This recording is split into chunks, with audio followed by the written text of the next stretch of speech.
ஏற்கனவே கூட்டத்தில் மயக்கமாக இருந்திருக்காங்க ஆட்கள் அவங்கள தூக்கிட்டு போகிற ஆம்புலன்ஸ் வந்திருக்கு. இந்த நேரத்தில் ஸ்டாம்பீடு வந்தது எப்போ? பெரிய ஸ்டாம்பீடு வந்தது இந்த மாதிரி விலக்கிக்கிட்டு போகிறதுனால தான். இப்படி விலக்கிக்கிட்டு போகும்போது தள்ளுமுள்ளு ஏற்பட்டிருக்கு, ஸ்டாம்பீடு ஆகிருக்கிறது.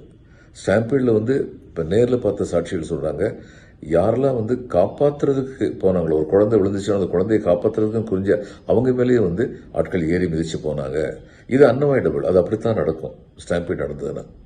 விஜய் கூச்சல் கலவரம் இந்த மாதிரி இருக்கு அப்படின்னு சொல்லி பார்த்துட்டு கூட்டத்தை பார்த்து கேட்டாரா, நான் தொடர்ந்து பேசவா வேண்டாமான்னு. அவங்க பேசுங்கன்னு சொன்னாங்களாம். இதை தவிர விஜயுடைய கேரவன்ல இருந்து சில தண்ணி பாட்டில் வீசினாங்களாம்.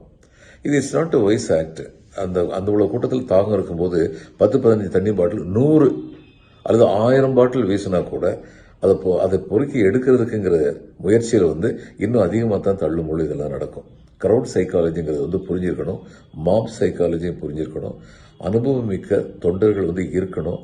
அதையும் விட தொண்டர்களுக்கு அனுபவம் அதிகமாக இருக்கோ இல்லையோ, அவர்களை வழி நடத்தக்கூடிய உள் மாவட்டத்தை சேர்ந்த வட்டத்தை சேர்ந்த இவருடைய கட்சி தலைவர்கள் இருந்திருக்கணும். அவங்க வழி நடத்திட்டு போயிருக்கணும்.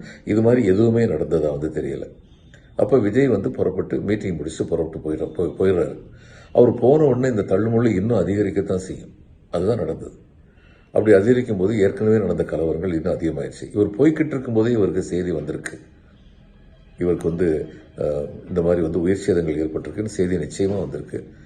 ஏன்னா திருச்சியில் அங்கே வரலனாலும் திருச்சியில் இவங்க பத்திரிகை நிருபர் இவர் சந்திக்க முயற்சி பண்ணும்போது இவர் யாரையுமே சந்திக்காமல் ரிட்டன் ஃப்ளைட்டில் ஏறினாருங்கிறதே இவருக்கு வந்த செய்திகள்னால மனசு கலவரப்பட்டதுனால இவர் போயிருக்கார். இப்போ பல குற்றச்சாட்டுகள் என்ன எழுதுனா, பொறுப்பில்லாத தன்மையா, யாரை பற்றியும் கவலைப்படாமல் தன்னுடைய ஆதரவாளர்கள் இந்த மாதிரி வந்தவங்கலாம் உயிர் பலி நடந்தது கவலைப்படாமல் ஓடிட்டாரு அப்படின்னு சொல்றாங்க.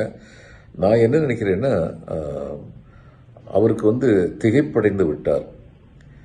இந்த மாதிரி நடக்கும்னு சொல்லி அவர் எதிர்பார்க்கல. இத்தனை உயிர் பலி நடந்தவங்களும் திகைப்படைந்து விட்ட அந்த குழப்பத்தில் அவர் போயிட்டாரு. அப்போ இது எதை காட்டுதுன்னா, அவர் வேணும்னே இவங்களெல்லாம் நிராதரவாக விட்டு ஓடணும்னு நினைக்கிற மனப்பான்மையில் இல்லை அப்படின்னு நான் நினைக்கிறேன். ஆனால் திகைப்படைந்து அடுத்து என்ன செய்யறதுன்னு தெரியாமல் போயிட்டார் அப்படின்னா தலைவனுக்குரிய தகுதி பற்றி இல்லை அப்படின்னு தான் அதுக்கு அர்த்தம். இப்போ மற்றதுலாம் மீட்டிங்லாம் ஸ்கிரிப்ட் எழுதி கொடுக்குறாங்க, அதை பேசுகிறாரு. ஸ்கிரிப்ட் எழுதி கொடுக்காத ஒரு நேரத்தில் இப்படிப்பட்ட ஒரு சூழ்நிலையை எப்படி சமாளிக்கிறதுங்கிறது தெரியலைன்னா அது ரொம்ப பெரிய பலவீனம். அது தலைவனுக்குரிய தகுதி கிடையாது.